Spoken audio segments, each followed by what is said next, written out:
good morning, people. How is everyone? Hit the like button, hit the subscribe button, you know what to do. I'm straight just through YouTube today. I just thought I'd jump on for a quick one. As I've not given my thoughts about the Sunderland game yet. Obviously, we've got a massive fixture today at home against Chelsea. Must-win game now, really, after the results that Arsenal have put out recently. A lot of pressure on these big games now against these big teams, considering we've not put to bed the games that we probably should have won.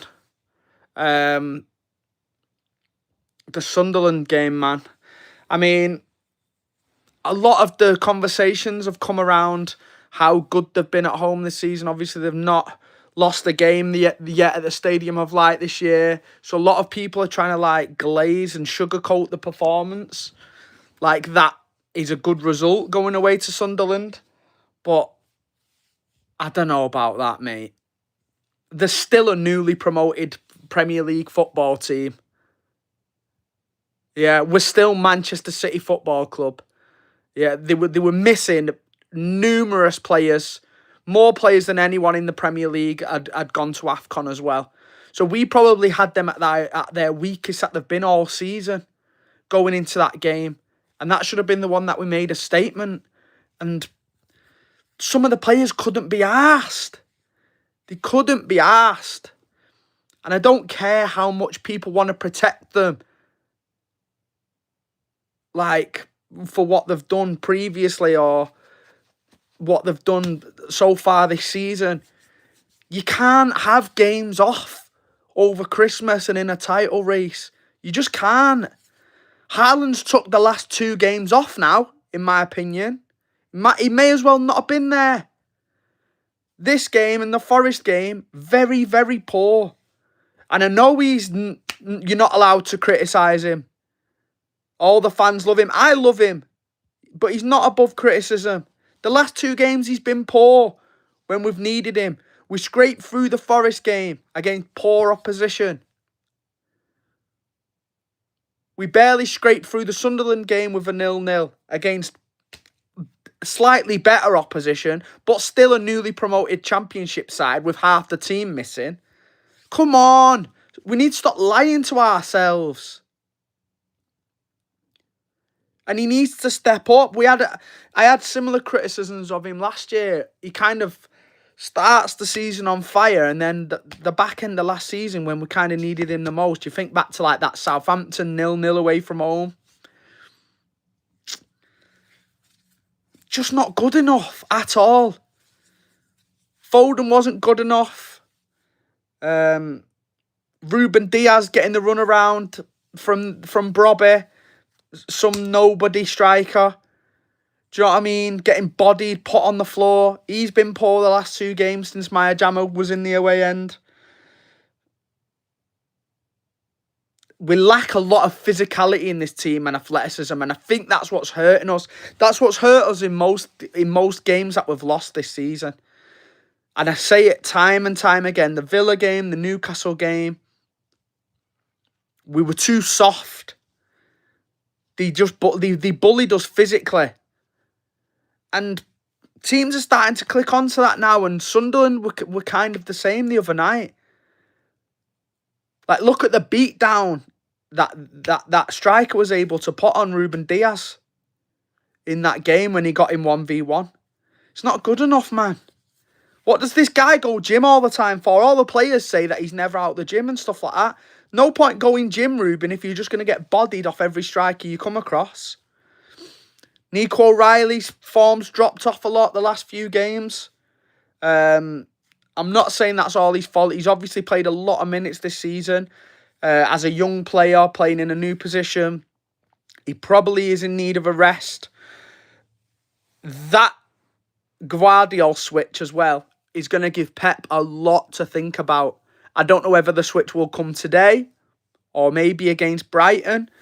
I think if we had more options at centre-back that Pep would trust next to Ruben Diaz, I think we'd see this Gvardiol left-back a hell of a lot more.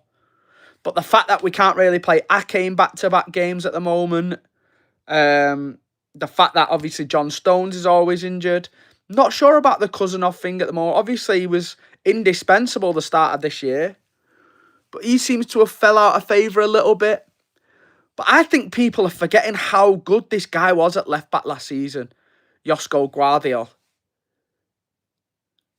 Not only is he solid defensively, but he's literally one of our best attackers as well. And he proved that off the bench the other day. His movement into the box was better than Haaland's in the Sunderland game. Getting into areas to score. Gambling more than any player was doing on the pitch. Had a few good chances. Very good chances. And like I say, don't be surprised if we see him there, lining up there today. Pep's got a decision to make. And this is no knock on Nico O'Reilly. He's had an absolutely fantastic season. He's been one of our best players this year. But if we want to compete, we need to be able to rely on our second and third options. And the fact that Josko Gvardiol is as good as he is in that position means that we can kind of rotate and give Nico that rest that he needs. And have, in my opinion, a world-class left-back come in Josko Gvardiol, who I thought was arguably the best left-back in the world at some points last season. Seriously, he's been that good. So, yeah. Cherky was good again. Impressed with him. He's a mainstay in the team right now. We're desperate to keep him in the team. The only one that can really unlock a door and create something out of nothing. Created quite a lot of chances against Sunderland, which should have been put away again. Nunes was decent. Ake had a pretty good game. But let's talk about Rodri, man. The levels that this guy brings to this football team. And I just pray we can keep him fit. I just pray that we can keep him fit. Because the difference in our build-up play when Rodri is on the pitch and when Rodri came onto the pitch the other day against Sunderland is absolutely staggering. It's staggering. There was one little moment in the right corner where Nunes was trapped, and he did like a little triangle between him, Foden, and Rodri. And Rodri just as that pivot and as that option, and with his ability to demand the ball from the back four and the goalkeeper constantly, just gets us out of so much trouble. And we break the line so much easier and get up the other end of the pitch. He is vital to this team now for the rest of the season. And we need to keep him fit. Otherwise it's done, I think. Otherwise it's done. We've done really well to keep in touch so far with Arsenal, with the cards that we've been dealt. Really well. Not what I expected at all. But if we're going to kick on to that next level and go into that next gear, I think we need to keep Rodri fit now for the rest of the year. He's that important to this team. Not only defensively, the breaking up of the play, but just the way he gets us out from that back four, back five. Picking the ball up off Donnarumma, it gets him out of trouble a lot as well. Clipping lovely balls. He clipped a lovely ball over the top to Josko, over the top of the back four at one point as well. Another guy who can probably unlock a low block. He's got that creative gene as well. Amazing vision. Just an all-round unbelievable footballer. And we need him big time. We need him big time. And then once we've boxed off probably Pep's #1 Premier League title, if we manage to chase this down, get the contract locked in. Get him signed up to the biggest contract in our club's history if we need to. If we can keep him fit for the rest of this year and he makes a big impact in the comeback, in the best comeback we've ever seen under Pep Guardiola in a title race, then we need to do everything we can to lock that contract down, man. It's gone on for far too long now. Far too long. But yeah, I was very disappointed after the Sunderland game. I seen a lot of people glazing it online, saying, "Oh, it's not a bad result," but it is. It is a bad result when you're in a title race with teams with a team that are beating like Aston Villa, that convincingly. Then we can't be dropping points to Sunderland. I'm sorry, especially not half a Sunderland team. They wasn't at full strength, so we should be turning them over. I was very disappointed, because we were just starting to cook as well, and I feel like it's halted our progression a little bit. But yeah, on to today. Arsenal won again. So it's. Do I say a must win? Do I say a must win this early? Considering the running that Arsenal have got between now and the end of this season, it's pretty much a must win for me. The fact that it's at home, the fact that Chelsea are managerless, they've not got Caicedo who's suspended, they're not in the best of form recently at all. They're there for the taking, and I don't want to hear it. Oh, it's top 6 team. It's not a bad result if we draw. It's at home. It's at the Etihad. Nobody should be taking points off us at home. I don't care who it is. I don't care who it is. They could be the best team in Europe. At home should be our bread and butter. That should be our fortress. There's no way we should be dropping points at home. And I don't want to hear any excuses about it. Especially when they're missing the best player and they've got no manager. And I want to see Haaland put in a big performance today.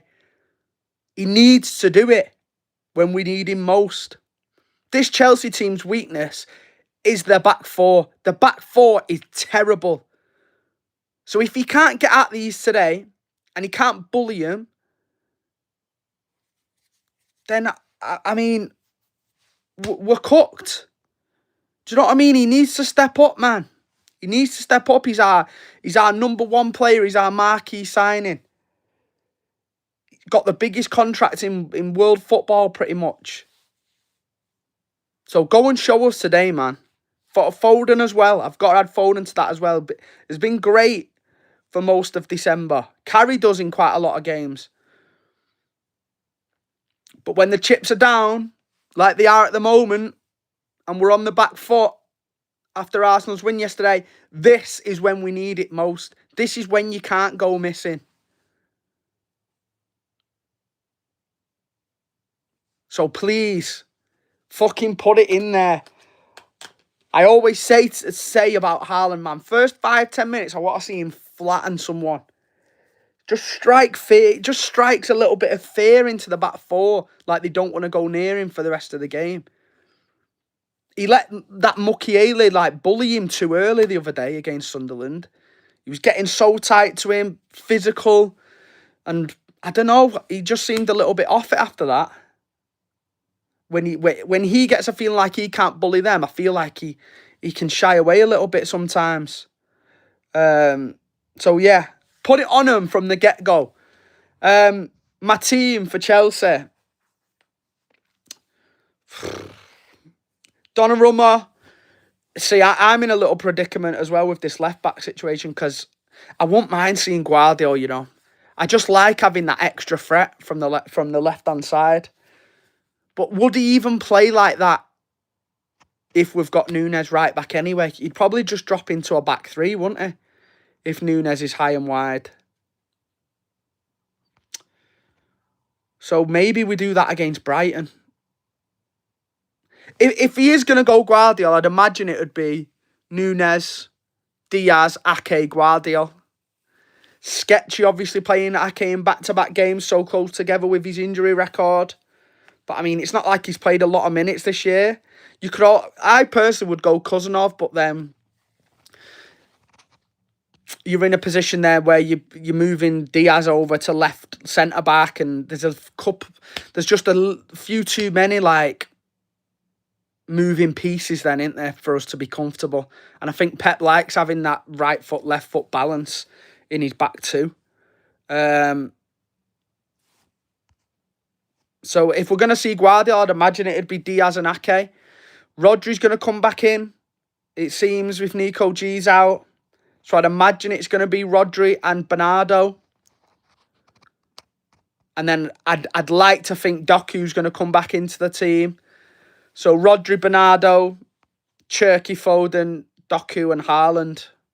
Yeah? And the only position really that's up for debate is probably the Nico O'Reilly Gvardiol situation. So it'll be Nico O'Reilly or Ake starting with Gvardiol at left back. Reinders has maybe got a shout, but after seeing Doku come off the bench the other day and seeing what impact he made straight away, I want to see him back in, man. I want a full send of the front four today at home.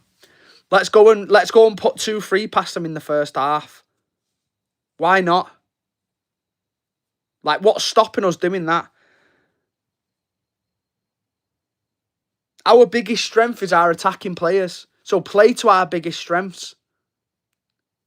Doku, Foden, Cherky, Haaland. Listen, I've got to mention Savio, right?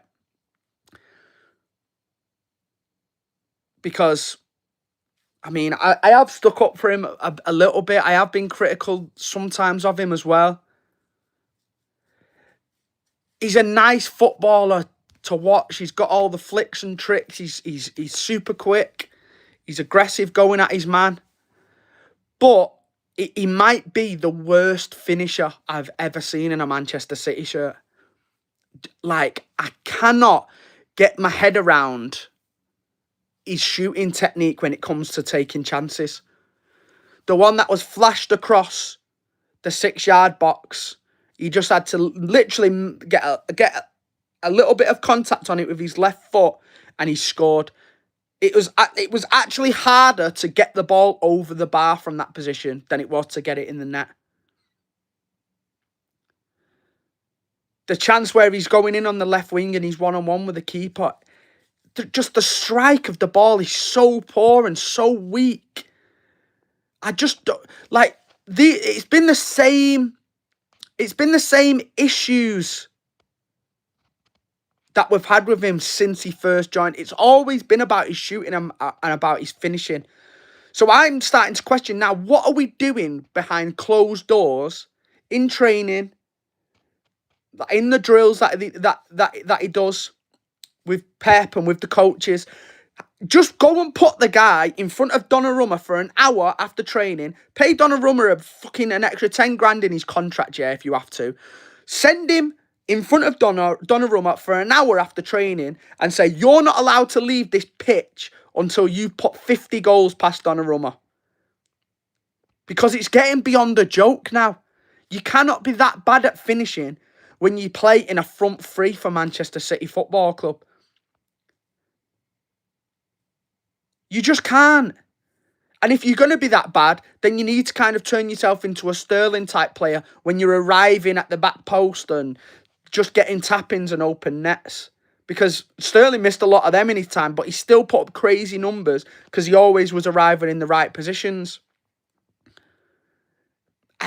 It's just so hard to defend him now. So hard. And the fans have been on him for absolutely months, but... And I've tried. We cannot afford to carry passengers in this team when we're in a title race that's this tight. We just cannot do it. When you go to places like Sunderland away and you're not going to have as many chances as usual. They're going to defend well. When you do get the chances, you need killers that can put the ball in the back of the net. We cannot fluff these opportunities. Especially if Haaland's not having a great game and he's off a bit of form, which he has been. When chances fall to other players, they've got to capitalise. They've got to do better, and he's one of them. And again, that was probably his chance. Whilst Doku was still not quite fully fit, obviously Marmoush is at AFCON, Semenyo's not joined the club yet. That was your chance, man. And I've spoken about it all year, about him and Bob especially. When you get given these opportunities to start for this huge football club, you need to grab it with both hands. You need to be ruthless. You need to be clinical.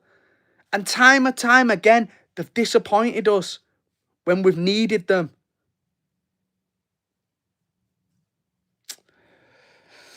It's a tough one. It's a tough one because I watch some of the stuff that he does and he's got all the talent in the world.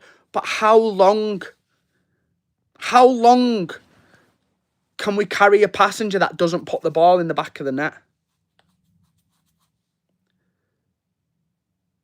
We can't do it anymore. Not if we want to compete on all fronts. And listen, yeah, a lot of people are dogging the Semenyo move and the Semenyo signing. He's a clunky footballer, which I understand. He's not got the greatest first touch in the world. He's not the best on the eye. He's not got all the flicks and tricks. Savio's got all those three things. Yeah? But that doesn't matter because he can't put the ball in the back of the net. I'd much rather have a Semenyo who's a physical, athletic monster that is a little bit clunky, can lose the ball every now and again. But when you give him an opportunity and when you give him a chance, he will absolutely take it. And he would have gobbled both of those chances that Savio had against Sunderland. Without a doubt in my mind. Off both feet. He gobbles both the chances. And that's what we're missing at the moment. That's why I say bring him into the football club because it's exactly what we need. We need a different type of winger that's not all just nice on the eye and can do a few nice step overs. We need another option who can put the ball in the back of the fucking net. And Semenyo can do that. Look at the numbers he's already put up in the Premier League for Bournemouth. I have no doubt that he scores those chances against Sunderland. No doubt in my mind. And unfortunately, if he does come in and hit the ground running, Savio's going to find himself further down the pecking order again. And I mean, he's a good option off the bench like we've seen in previous weeks. But is he going to want to stay at Man City? If he's third, fourth, maybe even fifth choice winger by the summer? I don't think so. And I doubt we're going to have an offer come in as big as we did from Spurs in the window just gone. So yeah, it's a tricky one. But for people saying that they don't want Semenyo, I think you're off your heads big time. Because I've seen a lot of people saying it about him being clunky and all stuff like this. Savio's not clunky. Savio looks great on the ball, but you still moan about him every week.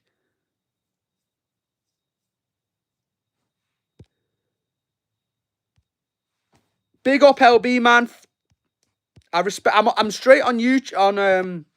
I'm streaming straight through YouTube today, so I can't put anything on screen. There we go. Yeah, that's what I mean, bro. This was our time to probably overtake them. Do you know what I'm saying? In the last few weeks over Christmas, when we had a little bit of momentum behind them, they were chugging a little bit. Every time I've watched Arsenal, yeah, they're absolutely shite. But they've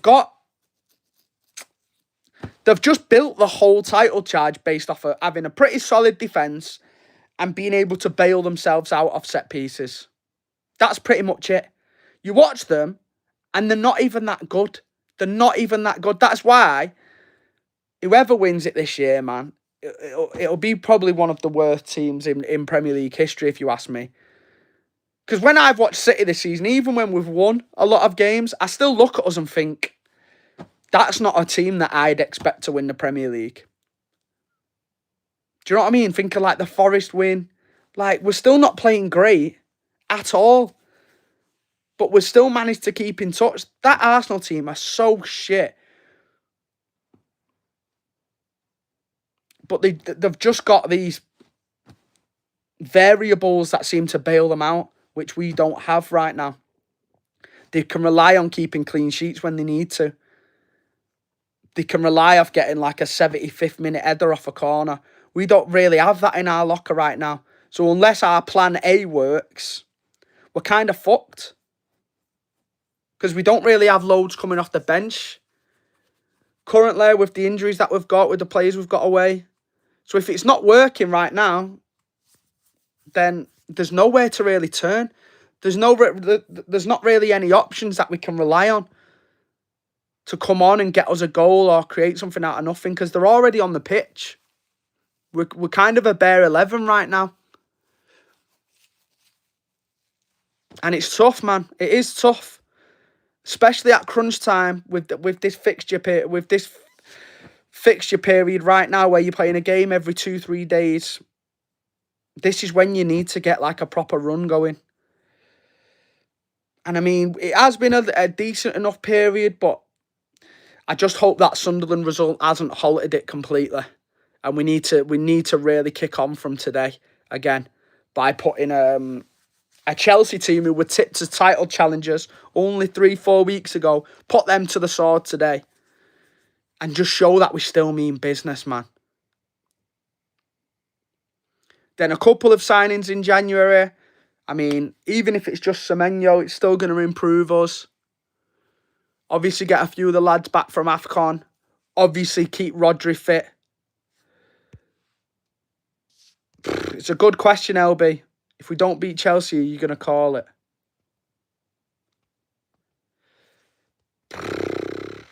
I don't know. What do people think? I don't know, you know. What do other people think? It's a good question. What LB's asked. If we don't win today, is it curtains?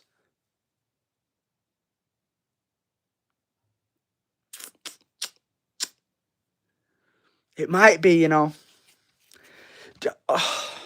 It might be, you know, not because of the points difference, but just because of the run that we've got compared to them in the back end of this season. They've already had all their toughest fixtures away from home. And if we go down to this Chelsea team who are without Caicedo, without a manager, then I think it might be wraps, yeah.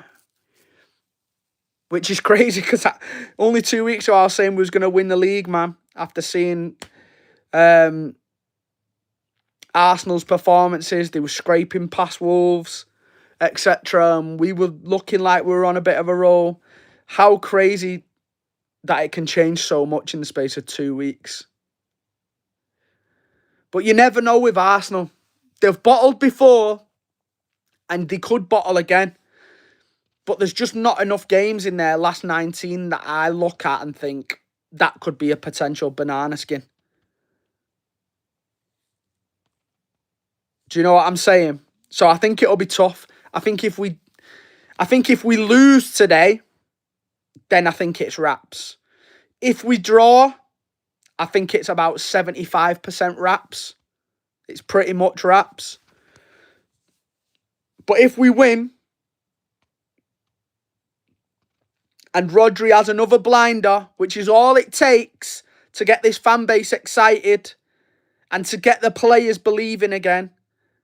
We've got our player back who didn't lose a game in 70 games or whatever it was. He just brings so much confidence to the players, to the manager, to the fans.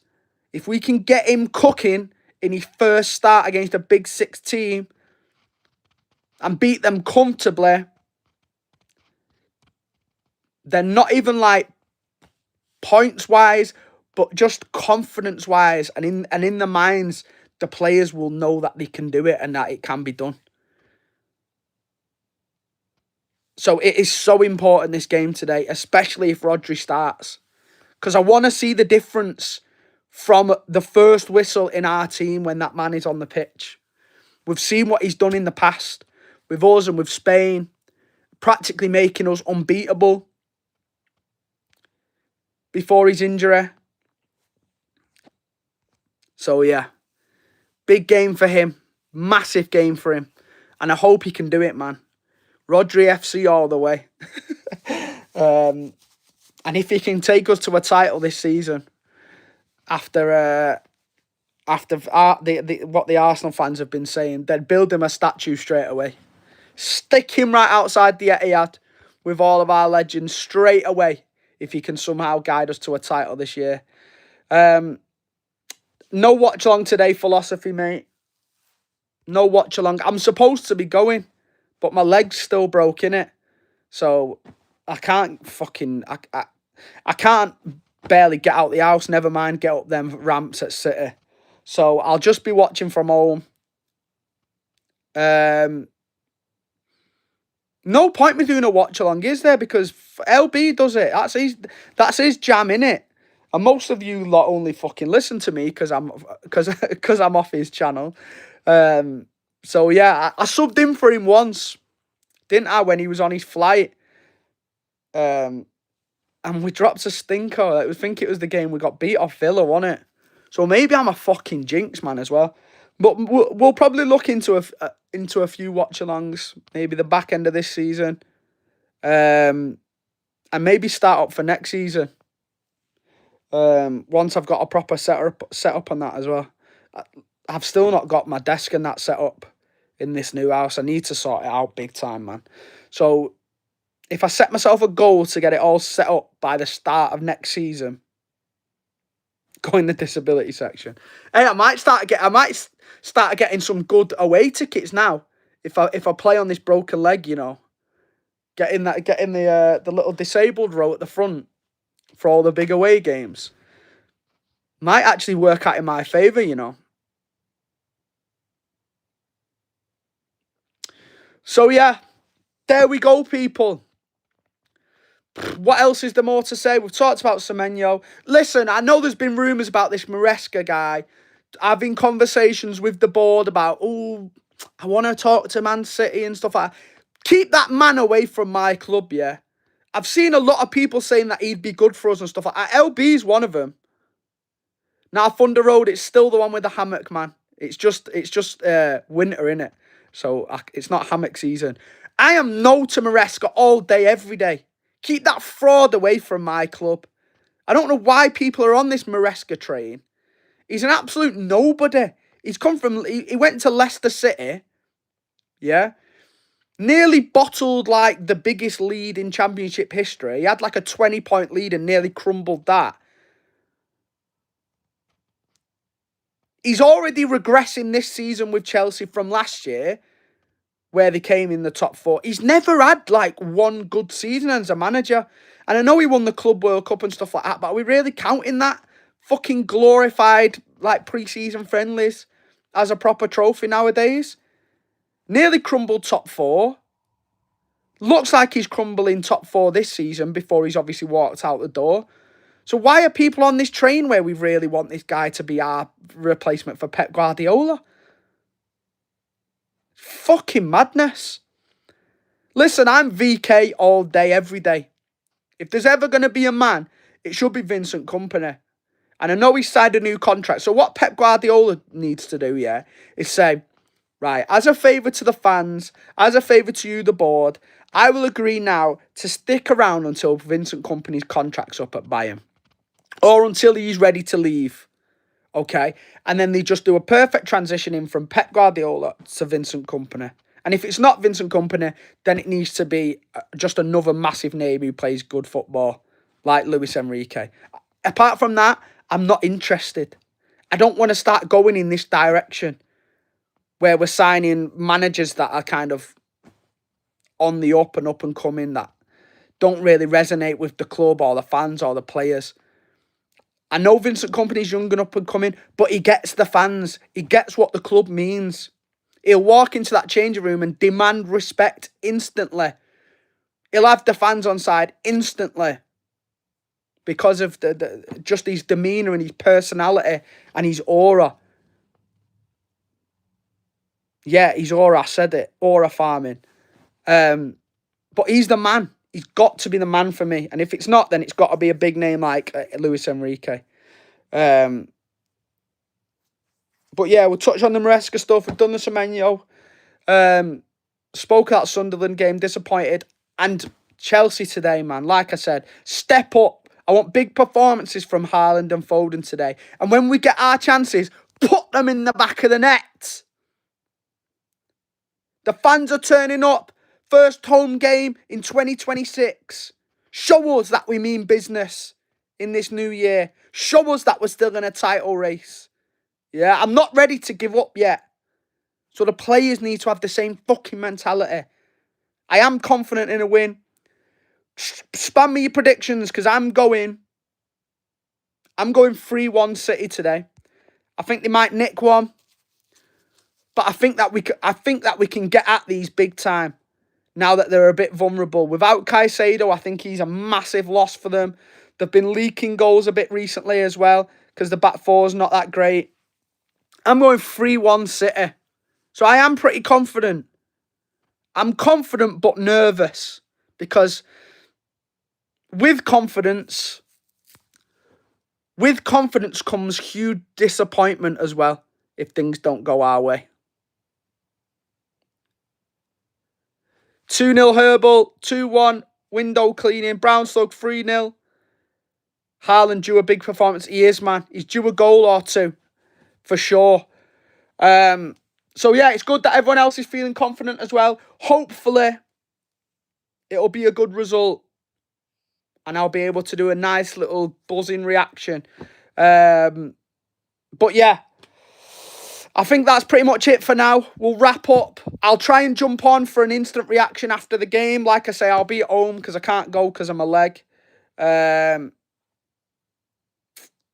And like I said, I'm going to try and get LB on during the week at some point this week to do like a whole recap of 2025.